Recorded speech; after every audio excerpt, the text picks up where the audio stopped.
Antes de fechar este tema, deixo-vos algumas estratégias.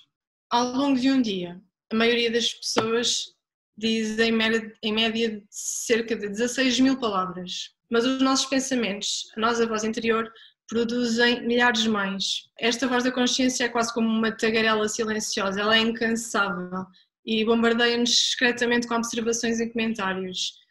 E além disso, como nós vimos quando falamos nas imagens que vamos consolidando no nosso subconsciente, esta voz pode ser um narrador muito pouco fidedigno. Embora muitas vezes aceitemos aquelas afirmações que emergem como sendo factuais, a maioria delas é na verdade uma mistura de avaliações e juízos, que é intensificada ainda pelas nossas emoções. Alguns destes pensamentos podem ser muito positivos e úteis, mas outros não nos ajudam nada.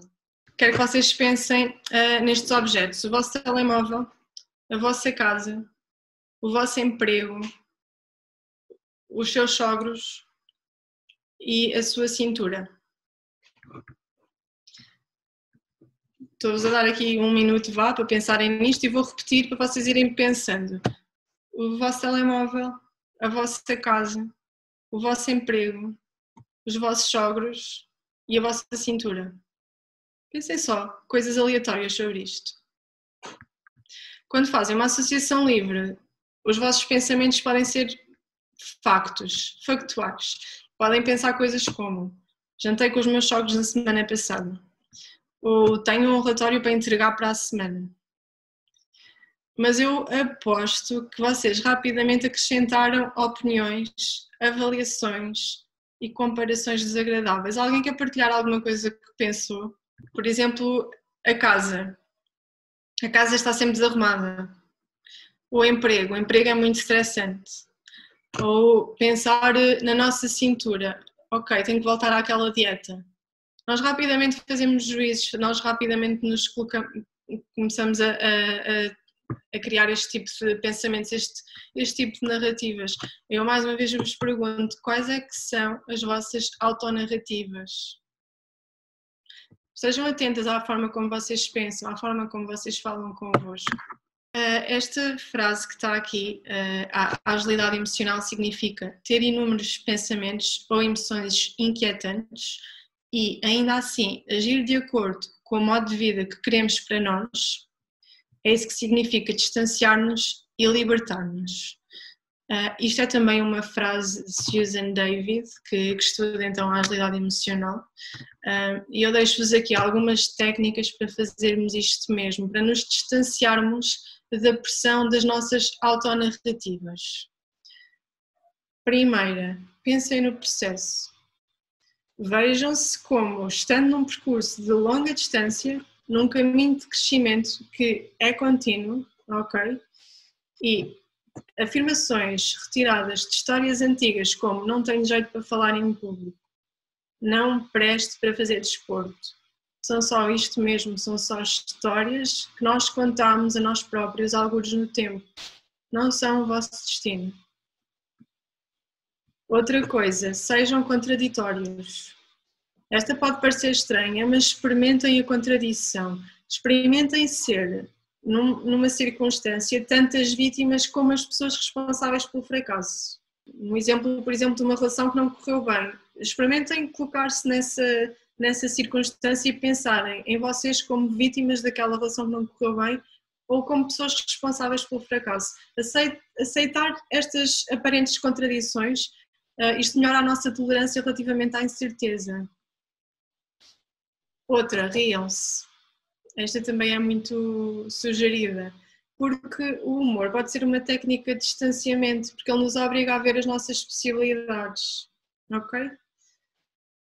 Mudem o vosso ponto de vista, considerem no fundo os vossos problemas da perspectiva de outras pessoas. Isto é um exercício que acreditem que resulta muito bem e pode ser muito engraçado de fazer. Vocês experimentem ver as coisas da perspectiva. Quando têm um problema, vejam esse problema da perspectiva do vosso dentista, ou na perspectiva do vosso cão, ou do vosso gato. experimentem fazer coisas assim, um bocadinho fora da caixa e vão perceber que realmente mudam um bocadinho a vossa linha de pensamento e abrem novas perspectivas. E verbalizem. Sempre que se virem presos pensamentos e emoções, identifiquem-nos e percebam-nos por aquilo que eles são. E eles são o quê? São pensamentos e são emoções. Os vossos pensamentos e as vossas emoções não são vocês. São pensamentos vossos e emoções. E falem convosco na terceira pessoa. Esta estratégia permite-vos, no fundo, transcender um bocadinho o vosso ponto de vista egocêntrico e regular a vossa reação. Isto são dicas que eu aconselho vivamente a experimentarem e acho que podem ser até muito interessantes e engraçadas, digamos assim. Muito obrigada, Carolina.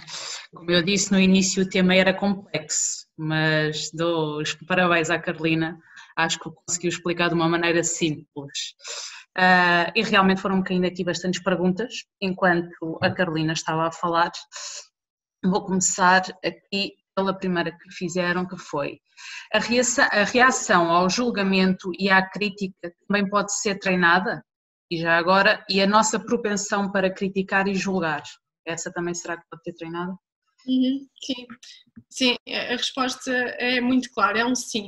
Agora o como é que já não é tão claro, porque o como já vai depender muito das circunstâncias do julgamento. Normalmente quando nós nos sentimos julgados, isto vai dizer muita coisa que está aqui interna em nós, não é? E é isto que é importante perceber, e é por isso que eu digo constantemente, é muito importante nós identificarmos as emoções. O que é que estamos a sentir com aquilo que está a acontecer? O que é que estamos a sentir com o nosso julgamento? O que é que isto nos diz? Isto dá-nos tantas informações sobre nós. E se calhar é a melhor maneira para reforçar então o nosso autoconhecimento e acabar por melhorar muito a nossa forma de lidar com o julgamento e com a crítica. Até porque, como eu disse, as coisas ressoam em nós quando as temos em nós. Porque se me disserem uma coisa com a qual eu não me identifico minimamente, aquilo não vai ressoar em mim, aquilo não vai ter um grande significado para mim e vai-me passar se calhar ao lado. Agora, se aquilo for realmente importante para mim, se mexer com alguma coisa, alguma emoção negativa que eu fui construindo sobre mim, alguma ideia, crença sobre mim, se calhar aqui isto vai ressoar muito e aquela opinião vai ser uma opinião que eu vou ter uma consideração muito forte e vou lidar mal com ela. E é importante perceber porquê, ok? Porque julgamentos, respondendo também à segunda parte da questão, é difícil nós não julgarmos, até porque também tem a ver com a nossa evolução, com o nosso desenvolvimento. Nós precisamos de criar aqui processos muito automáticos para evoluirmos, para sobrevivermos, e julgar acaba por ser um deles, por quase ter aqui informações muito rápidas que nós nem nos apercebemos delas. Isto foi muito importante para nós. Agora, claro que é importante nós conhecermos cada vez melhor e aprender então a gerir isso da melhor maneira para nós e para os outros. Boa tarde. Eu acho que vivemos numa sociedade que acho que nos obriga a sermos fortes e às vezes quando vamos abaixo, como toda a gente vai, não é? Pois a pergunta é, então, mas não podes ir abaixo, mas porquê é que estás assim em baixo? E às vezes custa tanto explicarmos o porquê de estarmos em baixo naquele momento, que às vezes uma pessoa até acaba por nem se queixar. Como é que devemos reagir quando uma pessoa que tem problemas muito menores aos nossos e nos diz, mas não vás abaixo, às vezes são coisas que me irritam. Sim, Cândida, é uma ótima questão, mas eu começo já por responder da seguinte maneira: nós não conseguimos forçosamente mudar os outros e mudar a forma como os outros pensam e falam e julgam. Nós conseguimos sim fazer isso connosco e claro que ajudamos, damos aqui cliques a algumas pessoas para fazerem o mesmo, mas nós não conseguimos mudar os outros. Mas esta questão é interessante e acaba até por ser uma questão que que na psicologia nós até sentimos isto de uma maneira muito intensa, no sentido em que é quase, ainda é difícil a pessoa dizer que precisa de ir a um psicólogo. As pessoas ainda têm esta dificuldade de assumir que precisam, ou de não julgar o facto de precisarem de ir a um psicólogo. Qualquer pessoa que esteja aqui com mais de 30 anos viveu numa época em que procurar um psicólogo ou psiquiatra era uma coisa muito, muito mal vista. Era. Há um estigma ainda. Sim. Mas a verdade é que, imaginem que há 150 anos atrás era muito frequente que uma pessoa morresse por uma doença que causava diarreia, por exemplo, porque não havia esgoto. Todos os lugares eram lugares que realmente eram fáceis de apanhar alguma bactéria ou qualquer coisa, e era fácil morrer-se disso. No entanto, não é comum que alguém morra disso hoje em dia, porque nós somos frequentemente expostos, já não somos frequentemente expostos ao que causava essa situação. Da mesma forma, hoje nós somos expostos a alguns problemas que há 100 anos atrás não eram um problema. Então, se realmente perguntassem às vossas bisavós sobre isto, e se lhes dissessem que se sentem muito tristes, que têm comido de uma forma compulsiva, que bebem de uma forma compulsiva, que se sentem muito vazios, provavelmente ela diria: bem, isso é falta de um bom tanque de lavar a roupa, isso é falta de trabalho, ou é tempo a mais.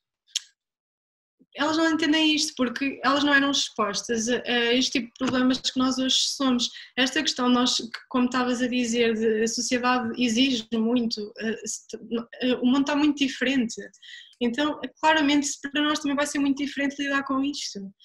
E como vimos, o nosso cérebro desenvolveu-se de uma maneira consoante aquilo que eram as ameaças na altura. E neste momento já são completamente diferentes. E nós estamos a mudar, sim, estamos a evoluir, mas não tão drasticamente como o mundo está a mudar, não é? Então é muito difícil às vezes fazer as pessoas perceber isto, sim. Temos que ser pacientes e ir trabalhando isto com as pessoas e não nos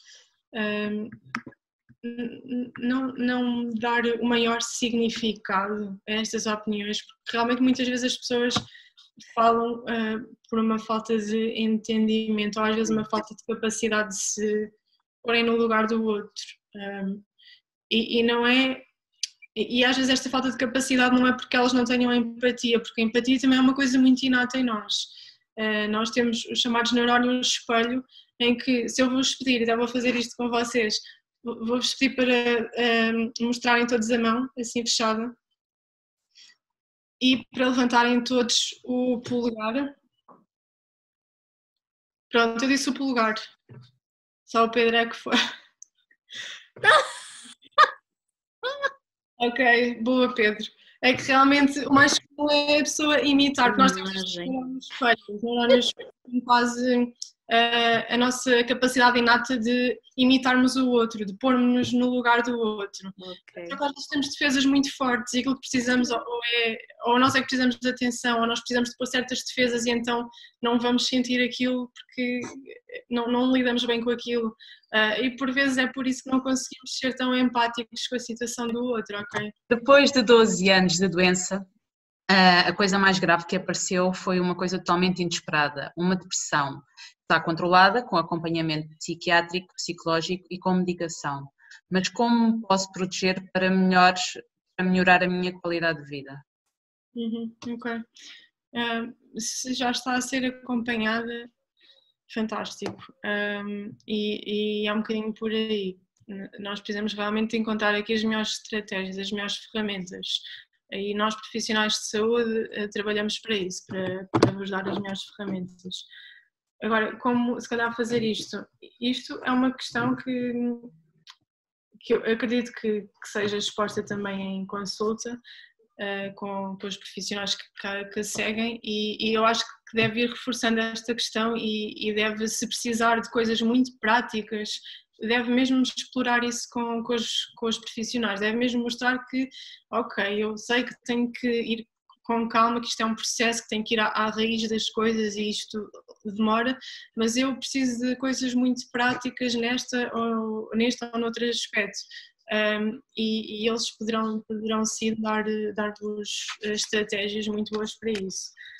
Mas aquilo que eu estive aqui a dizer hoje é uma das coisas que nos ajuda muito nisto, é nós percebermos, termos consciência de como é que nós falamos connosco próprios, o que é que nós estamos a tentar evitar. Na depressão, não sei se posso dizer isto assim, mas na depressão, no fundo, nós temos uma tristeza que às vezes não é bem compreendida. Nós temos que perceber isto muito bem, mas isto é um tema muito difícil e eu podia falar dele durante muito tempo. Mas vou deixar aqui também uma provocação.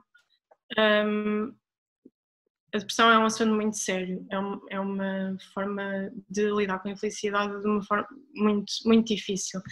Mas a provocação que eu quero fazer, além disto tudo, de trazer para a nossa consciência as nossas emoções, saber de onde é que elas surgiram, o que é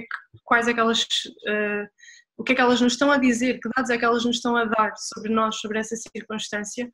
Há uma outra coisa que às vezes é importante nós fazermos. Para muita gente, a dor é a zona de conforto. No fundo, sair dali é um tiro no escuro. O eu infeliz é aquele eu que nos é familiar, é muito familiar para aquela pessoa. Então ela sabota-se para sair daquilo. E eu disse que isto era um bocadinho provocador e eu não quero que me interpretem mal, mas o que eu quero é que tenham muita consciência da emoção que estão a sentir, daquilo que estão a sentir, mas que percebam onde é que vocês estão a sabotar também.